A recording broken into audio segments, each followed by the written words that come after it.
self-sabotage rarely looks like quitting. It looks like being very busy doing the wrong thing. It's 9:47 p.m, you're tired, and somehow you're just fixing the website again instead of sending the proposal, following up the lead, or doing the thing that actually moves your business. And that's not laziness, that's protection. It's grit and grace, side by side, fire in my chest, calm in my mind. I'll build what lasts, I'll choose my lane, turn pressure into purpose, paint it again. With grit and grace, I'm free to be all I am, becoming steadily. Welcome to Grit and Grace, where we talk money, mindset, leadership, and the standards that make success sustainable. I'm Donna, I'm the creator of Grit and Grace, and today we're exposing self-sabotage in its favourite disguise, productivity. Just a reminder that this is general information only.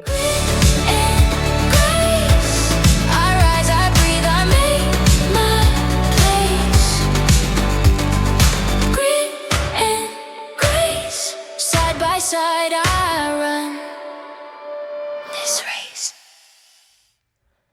Let's stay with the late night scene. You've done a full day, you've worked, but you didn't do the real thing. The real thing is the one with stakes. It's the follow-up, it's the sales post, it's the proposal, it's the boundary, it's the price rise.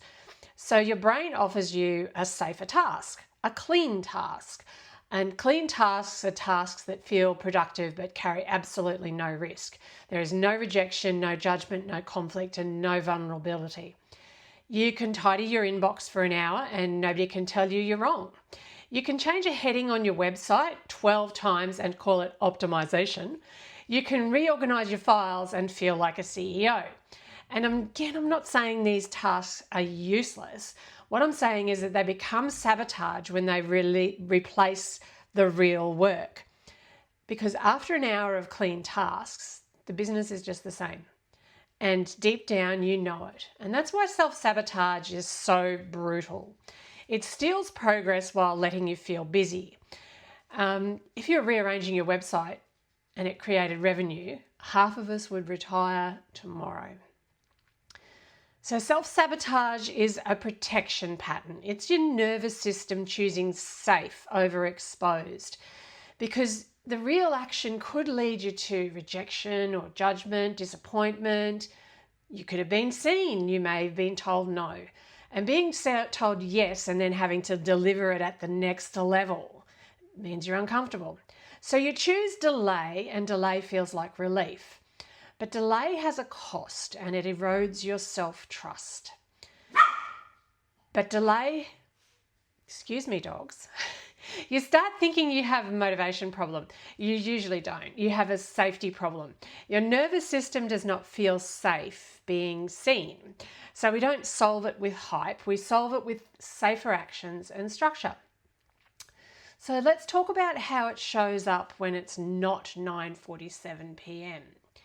It looks like you start the day with email and then you spend 3 hours responding. You tell yourself you'll do the important task after lunch. And after lunch, you just need to finish a few other things and some more admin items. And then you're tired, so you decide tomorrow is looking like a better deal. And then tomorrow repeats. So self-sabotage is not one big decision. It's a series of small substitutions. You substituted comfort for courage. That's all. And the solution is not to be harder on yourself. The solution is to catch the substitution earlier. So here's a tool that works because it doesn't require a complete personality transplant. It's the 2-track timer. So set a timer for 20 minutes, 2 tracks. Track 1 is 10 minutes on the real task, the one with stakes, the one you're actually avoiding. And track 2 is 10 minutes on the clean task. If you still want to do it, fine, earn it. And this stops the inner war. You're not banning the clean task. You're not forcing yourself into a 2-hour bravery marathon. You're simply proving you can touch the real thing first. And once you touch it, something changes. The fear reduces because you're no longer imagining the task, you're actually doing it. And action reduces fear faster than thinking ever will. So self-sabotage loves the phrase, one more thing, one more course, one more template, one more week, one more tweak, because one more thing creates the illusion of progress while keeping you out of exposure. And here's the line I want you to use when you catch it. This is self-sabotage dressed as preparation. And then you ask yourself, what's the smallest version of the real task that I can do in 10 minutes? Small enough to start, but meaningful enough to count. And that's the move. And this is what self-sabotage actually damages you. It's your trust in yourself. Because each time you promise you'll do it and then you don't, you teach yourself you can't rely on you. So we rebuild trust the same way you build trust with anyone, through small, consistent follow-through.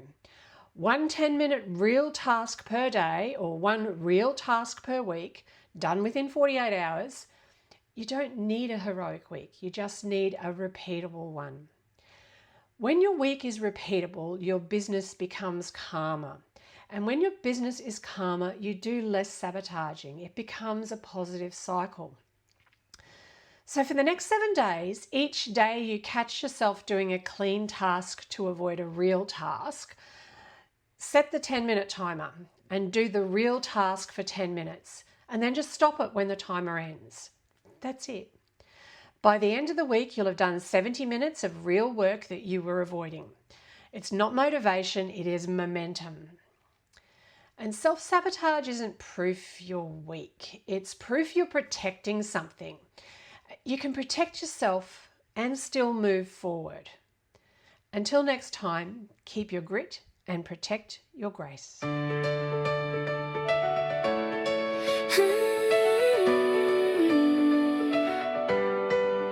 In the quiet, before the daylight breaks, I'm drawing lines for my own sake. I've carried more than I let on show, still found a way to learn and grow.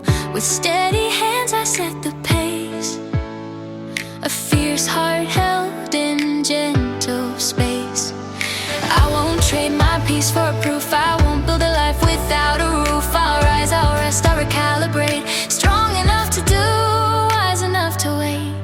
It's grit and grace, side by side, fire in my chest, calm in my mind. I'll build what lasts, I'll choose my lane, turn pressure into purpose, paint it again. With grit and grace, I'm free to be all I am, becoming steadily.